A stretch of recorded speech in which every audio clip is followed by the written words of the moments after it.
Bem-vindos, meus camaradas, com vocês, os maluquinhos que vocês tanto amam e já se habituaram a ouvir. O pessoal do Tapa na Cara, desfitilizando a sua saúde. E hoje vamos falar sobre um assunto muito interessante.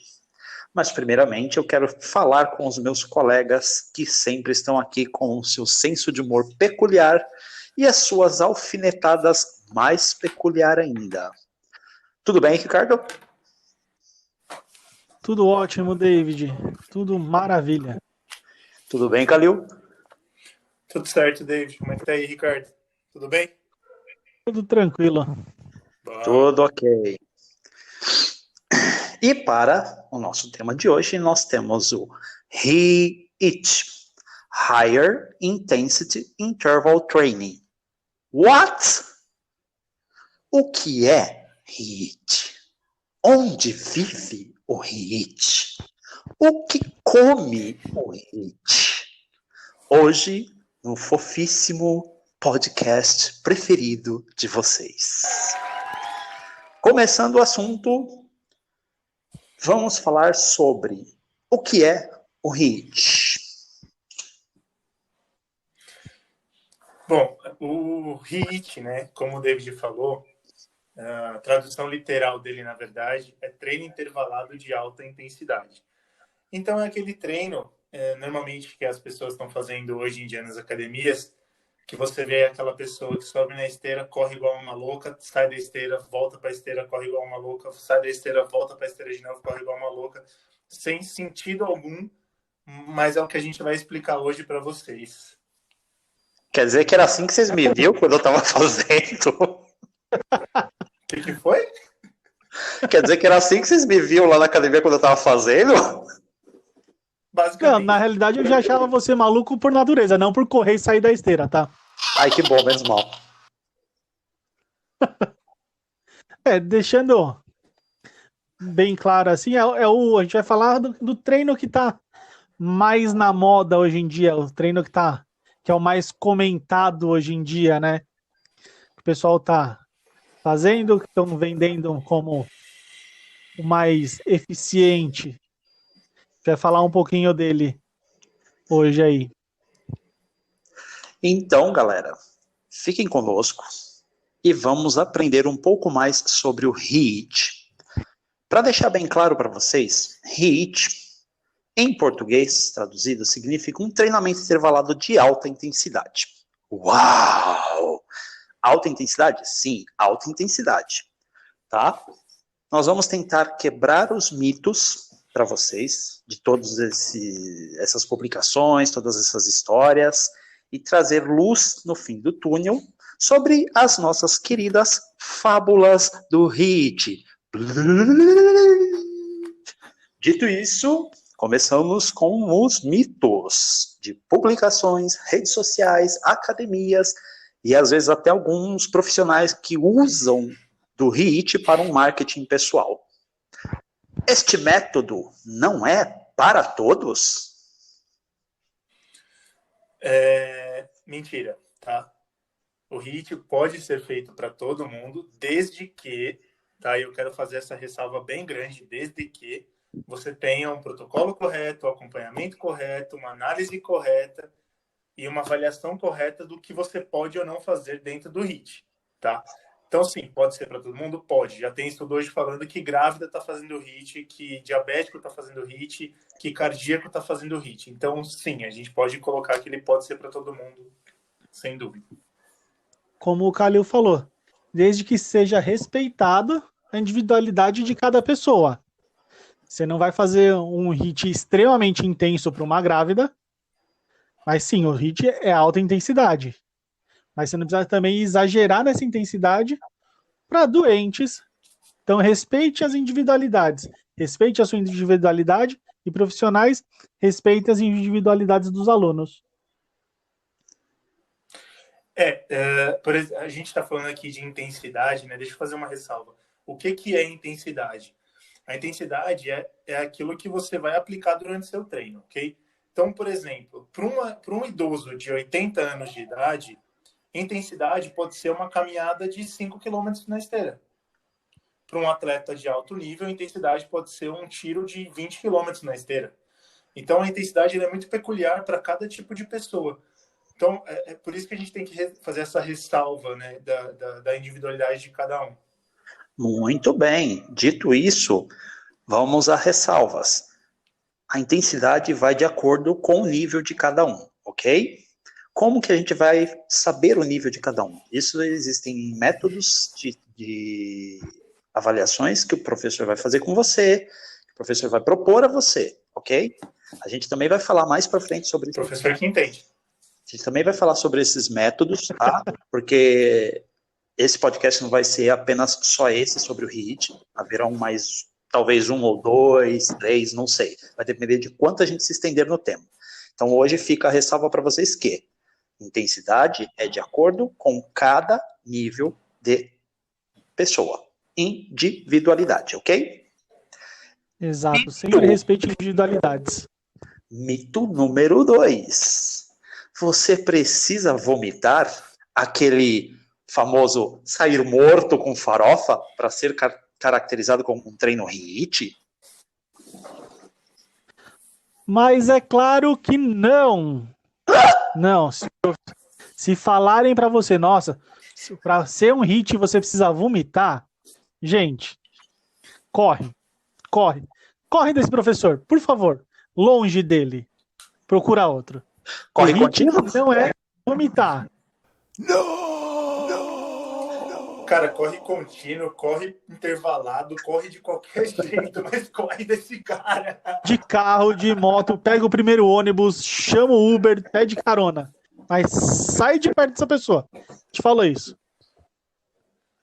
É engraçado, né? Porque eu acho que virou moda nas academias em si, as pessoas acharem que precisa vomitar para treinar. Precisa ter o vômito acho que é bonito, né? Acontecer isso. Só que assim, o ato de vomitar depois de uma prática esportiva, você tem que fazer um esforço avassalador, cara. Não é qualquer treino que vai te fazer vomitar. E o HIIT, embora você tenha um treino de intensidade, existem níveis de intensidade que você pode respeitar.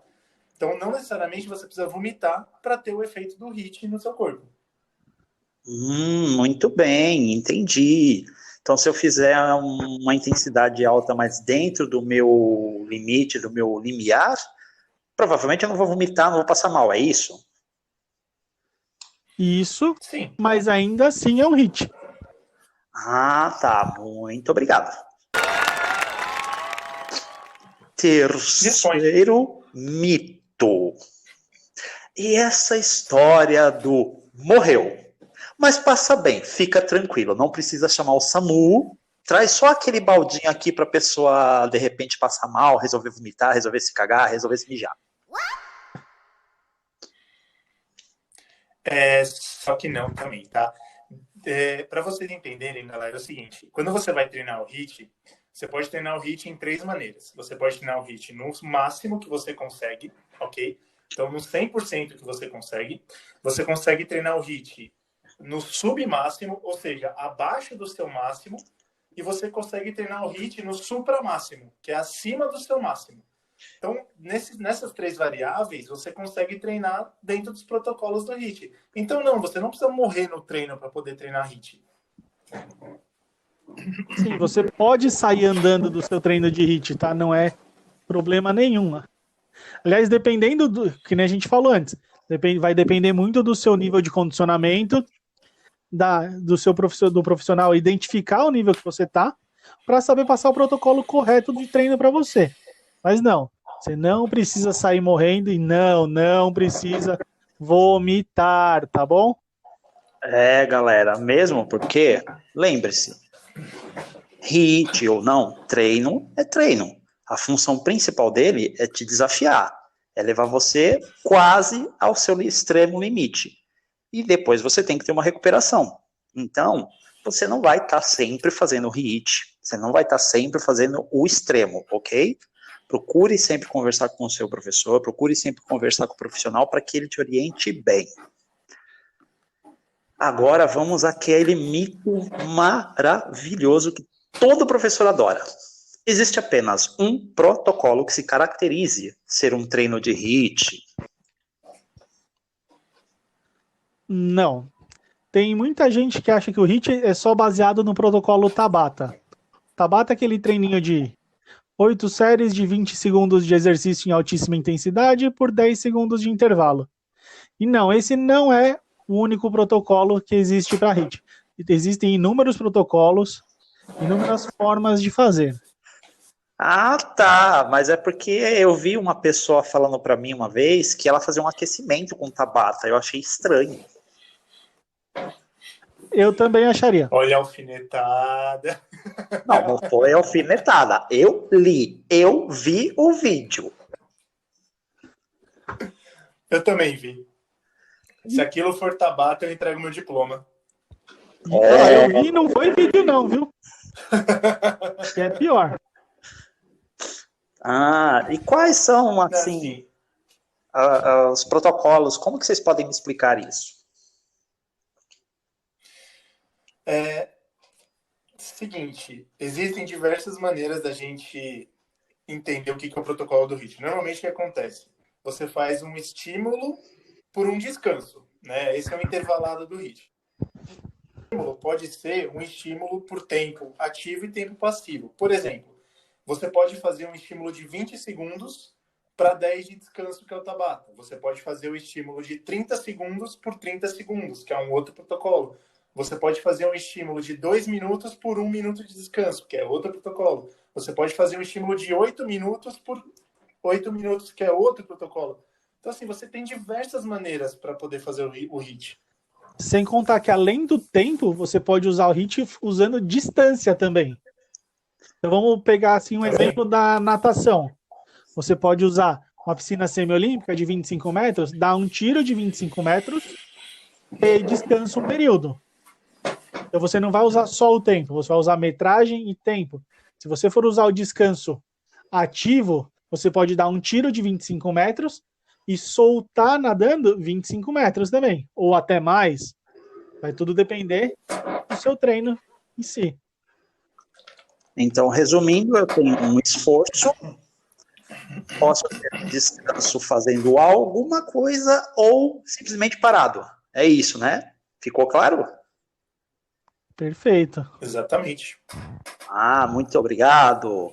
Mais um mito das nossas fábulas HIIT. Ele só pode ser feito correndo? É pista.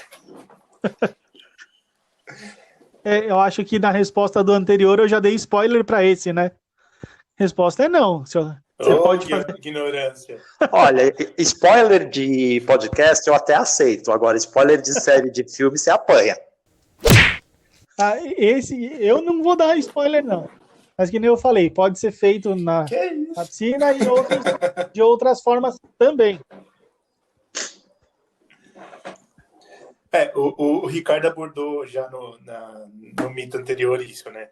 Você pode fazer o HIIT nadando, você pode fazer o HIIT pedalando, você pode fazer o HIIT na musculação com exercícios de força, você pode fazer o HIIT misturando o treinamento funcional com musculação. Então, você tem diversas maneiras para poder trabalhar esse método de treino, né? Muito interessante, porque, inclusive, nós podemos fazer um HIIT de membros superiores para pessoas que têm na sua modalidade de luta a especialidade com membros superiores. Então, ele não é feito só correndo, né? Não fica parecendo um maluco, igual vocês falaram lá no começo, que eu parecia um maluco, né? Mas tudo bem, eu vou fingir que não entendi essa... Mas o maluco não é por causa do HIIT, é você mesmo. Foi só... não, é porque era você, não é porque estava correndo. Não, você mencionou o HIIT para membro superior, por exemplo. Faz uma brincadeira na corda naval. 10 segundos no máximo que você consegue mexer naquilo e descansa por 10 segundos. Faz isso umas 6, 7 vezes para você ver se você tem braço para levantar no final. Nossa, você também não ama ninguém, né? Na corda naval é sacanagem. Ninguém. Só de pensar eu cansei. Vamos lá, mais um mitinho aí para nós, mais uma fábula, um conto de fadas, sem autoria da Disney, claro, pode ser até da Pixar, sei lá. O HIIT são apenas treinos curtíssimos, de 5 minutos, ou curtos, de 15 minutos. Como assim?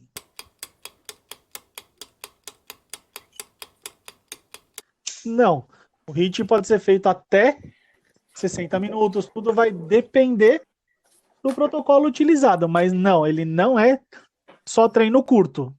Você pode ter um treino mais longo de HIIT, lógico, tudo você adequando volume e intensidade. Quanto maior o volume de treino, você não vai conseguir ter um volume muito grande de treino com uma intensidade extremamente alta.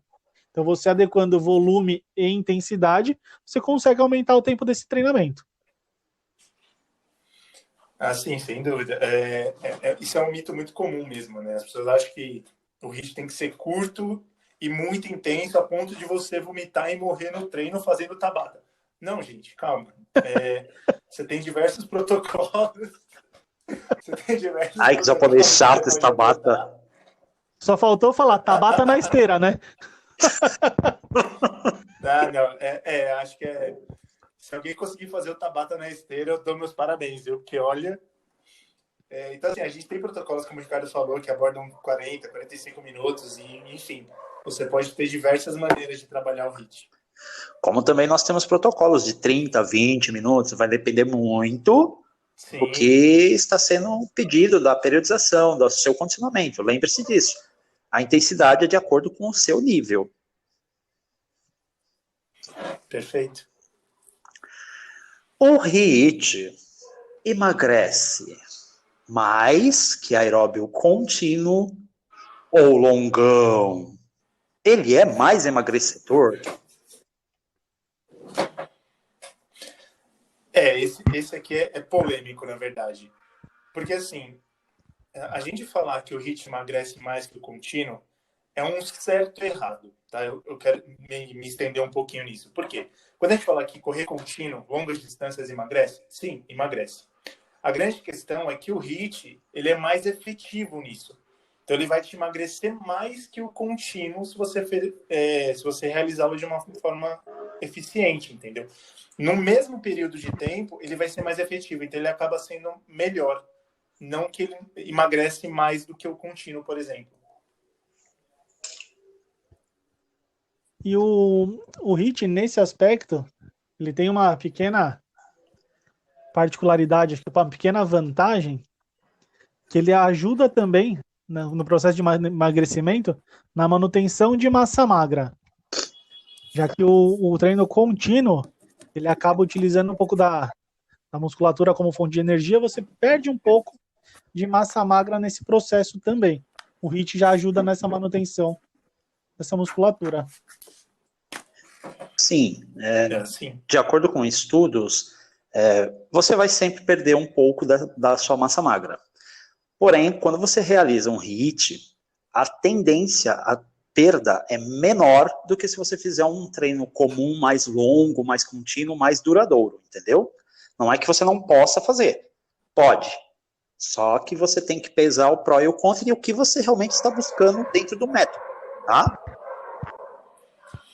Não, sem dúvida. E além do que, por exemplo, tem pessoas que elas não têm capacidade física ainda para chegar num contínuo. Vamos pegar um caso de uma pessoa que está obesa, acima muito acima do peso ideal dela. Ela pode fazer um HIIT? Pode. Mas vamos supor que ela não goste de pedalar, né? Então, a gente não vai conseguir pôr ela para correr de uma maneira efetiva. Então, ela faz um contínuo até conseguir emagrecer um pouco e aí entra com o HIIT, por exemplo. Isso pode ser feito também. Você pode mesclar métodos, né? Nada impede. Perfeito. Perfeitamente. Mais um mito na Fabulalândia de HIIT. Ele só trabalha a parte cardio do treinamento? Não. Como a gente falou, a gente pode trabalhar na musculação o HIIT, ou seja, a gente pode trabalhar o HIIT como método para hipertrofia também. Então não é só a parte cardio, você pode trabalhar a parte de hipertrofia com o HIIT também. Muito interessante. Sim, sem dúvida. Gente, para você hipertrofiar, vamos falar um básico aqui da fisiologia. Você precisa fazer esforço, né? Então você precisa fazer um esforço além do limite do seu músculo para ele se adaptar àquilo e hipertrofiar. Lembrando que hipertrofia é deixar o músculo mais forte, não mais volumoso necessariamente. E aí o que acontece? Quando você faz o HIIT, você está dando uma intensidade acima do que você aguenta, né? E isso vai gerar uma hipertrofia no seu corpo. Ah, muito bem. Entenderam?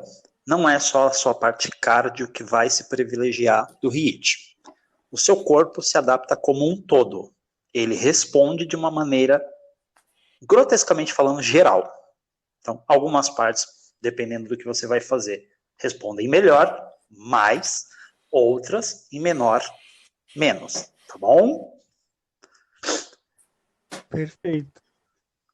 Mais um mito na Fabulalândia de HIIT. O HIIT, hipertrofia. Acho que a gente já falou disso. Eu perco muita massa muscular ao realizá-lo? Não. Se você consegue trabalhar com hipertrofia, logo você consegue ganhar massa muscular, ganhar volume muscular, ganhar força. Então, não necessariamente foi tudo aquilo que a gente falou. Não é para trabalhar só cardio, emagrece também, dá para trabalhar de N formas o HIIT, não só voltado para a parte cardio, mas também voltado para a parte de hipertrofia. A grande vantagem do HIIT, na verdade, é você fazer a manutenção da massa magra durante o processo de emagrecimento, além de gerar um estresse suficiente a ponto de você desenvolver essa massa magra também. Então, em questões de benefício, em custo-benefício, o HIIT prevalece muito mais do que, por exemplo, um aeróbio contínuo, que já é comprovado que perde muita massa magra durante o emagrecimento. Perfeito, muito obrigado. Outra fábula, assim, bem discreta, que a gente até comentou lá na primeira, mas agora vai ser um geralzão para todos entenderem. Qualquer um pode fazer HIIT? Todo mundo pode? Ele serve para todos? Desde que bem orientado, sim. Então, não adianta pegar um treino pronto de alguém e simplesmente fazer você, sendo que você tem alguma doença, algum problema. Então, se bem adaptado, bem feito o treinamento, pode ser feito por qualquer um, sim. Foi o que a gente comentou, na verdade, né? Você tem diversas formas de avaliação física, né? Inclusive uma avaliação física para o próprio HIIT. Então, você pode ter uma orientação adequada em cima disso. E lembrando, né, que níveis de intensidade são variáveis. O que é intenso para mim não é para o Ricardo, o que é intenso para o David, para mim não é. Então, isso é muito variável de pessoa para pessoa. Então, sim, dá para todo mundo se encaixar no HIIT, sim. Baseado nessas informações, então, se eu fosse começar a prescrever um HIIT, será que eu consigo determinar quantas vezes, no máximo, na semana, a pessoa pode fazer esse método de treinamento? Cara, consegue. Por exemplo, tem pesquisas realizadas aí já recentemente que aplicam um HIIT, por exemplo, 2 vezes na semana, sendo mais efetivo que HIIT todo dia, por exemplo. Então, o seu corpo precisa do descanso da intensidade também para poder recuperar e desenvolver. Então, não adianta você pensar em fazer o HIIT todo dia, né? Você tem que ter um acompanhamento bem adequado para prescrever de uma maneira efetiva o volume de HIIT que você pode fazer. Perfeito. Isso que o Kalil falou, acho que é sensacional. O descanso é tão importante quanto o treino. Não adianta você só treinar e não ter o descanso. Seu corpo precisa se recuperar daquele estresse gerado durante o treinamento. Lembra que eu sempre falo, tudo em excesso é prejudicial. Treino em excesso é prejudicial. Então descansa. Respeite seu corpo. Tem aqueles até que brincam, né? Embora isso ainda não seja provado cientificamente, mas até a água em excesso pode te fazer mal, né? Então, imagina o treinamento. Você afoga, né? Pois é. Eu tô falando de beber água mesmo. Tô falando de nadar, não. Ainda mais se a piscina for funda. Olha, eu tenho um pouco de receio de piscina funda. Eu não tenho esse problema, viu? Não, mas você é um peixe, né? Eu só não morro afogado é que ela não me cobre. Depende da piscina, viu? É, falou Então. gigante, né? É por isso que eu não entro acima de 1,60 m. Jogar na piscina de salto ali. 5 metrinhos pra baixo.